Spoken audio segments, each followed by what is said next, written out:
ওম শান্তি।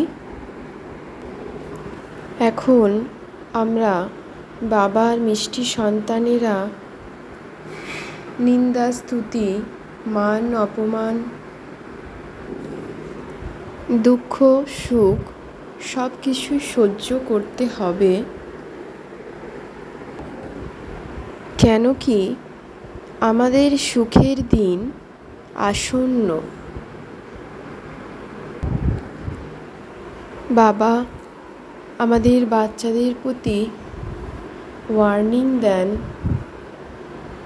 যে আমরা বাচ্চারা কখনোই যেন বাবার প্রতি রাগ অভিমান না করি।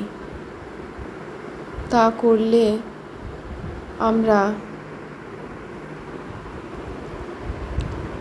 বাবার দেওয়া সদ্গতি থেকে বঞ্চিত হব। অভিমান করলে কঠিন সাজা ভোগ করতে হবে। তখন আমরা ফুলে পরিণত না হয়ে কাঁটায় পরিণত হব।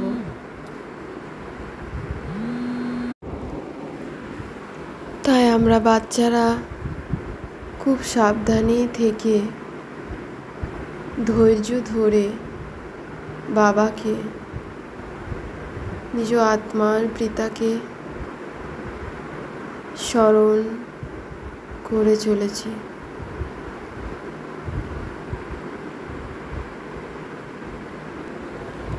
আত্মার অনন্ত অনন্ত অবিনাশী পার্ট প্লে করেছি।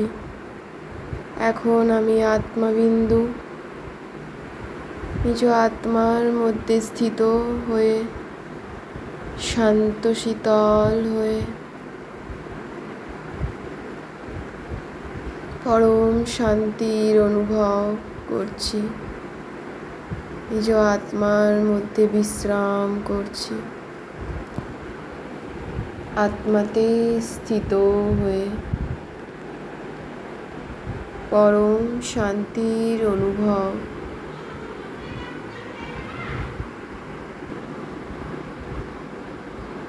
পরম শান্তি, পরম মহাশান্তির অনুভব করছি। আমি আত্মাবিন্দু লাইট। আমাদের আত্মাদের জন্ম জন্মান্তরের দুঃখ থেকে নিজেকে মুক্ত করে পরম শান্তির অনুভব করছি। এখানকার রাজা ও প্রজায় স্বর্গের রাজা ও প্রজায় দুইয়ের মধ্যে রাত ও দিনের পার্থক্য আছে। যখন মৃত্যুর সময় আসবে তখন অজ্ঞানী মানুষেরা চিৎকার করবে, যা হলো শেষ সময়ের রক্তপ্রবাহের পাঠ। আমরা বাচ্চারা খুশি অনুভব করব, কেন কি অনেক ধর্মের বিনাশ না হলে এক সত্য ধর্মের স্থাপনা হবে না। বাবা আমাদের পতীত থেকে পবিত্র করে তুলছেন দিব্য জ্ঞানযোগের দ্বারা। কোনো কারণেই পড়াশোনা ত্যাগ না করে, রাগ অভিমান না করে এক নিজ পিতাকেই স্মরণ করে চলেছি। নিজ শ্রেষ্ঠ পুরুষার্থ করে চলেছি। আত্মার পবিত্র দিব্য গুণ ধারণ করছি নিজ মধ্যে। জ্ঞানের ইনজেকশন বা জ্ঞানাঞ্জনের দাতা একমাত্র বাবা। সেই অবিনাশী সার্জেনের কাছে কোনো কথা না লুকিয়ে বাবাকে সব কথা বলে দিয়ে তৎক্ষণাৎ সতর্কবাণী প্রাপ্ত করছি। বাবার অবিনাশী জ্ঞানরত্নের খাজানায় ভাণ্ডার দ্বারা নিজেকে ভরপুর করছি।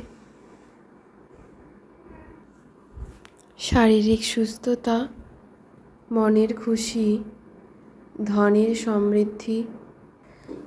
সমৃদ্ধির দ্বারা পরমাত্মার শ্রেষ্ঠ ভাগ্যবান সীতারা আমি আত্মা বিন্দু লাইট।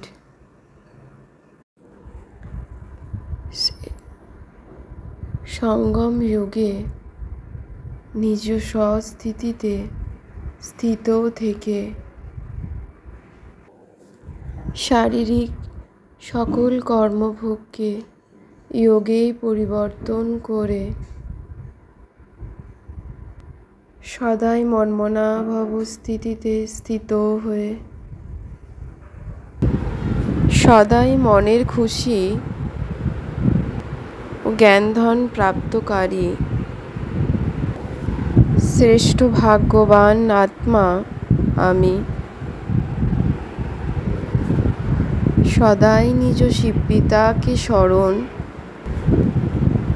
ও সেবা দুইয়ের ব্যালেন্সের দ্বারাই আত্মিক স্থিতিতে স্থিত হয়ে রয়েছি আমি বিন্দু লাইট। ওম শান্তি শান্তি শান্তি ওম।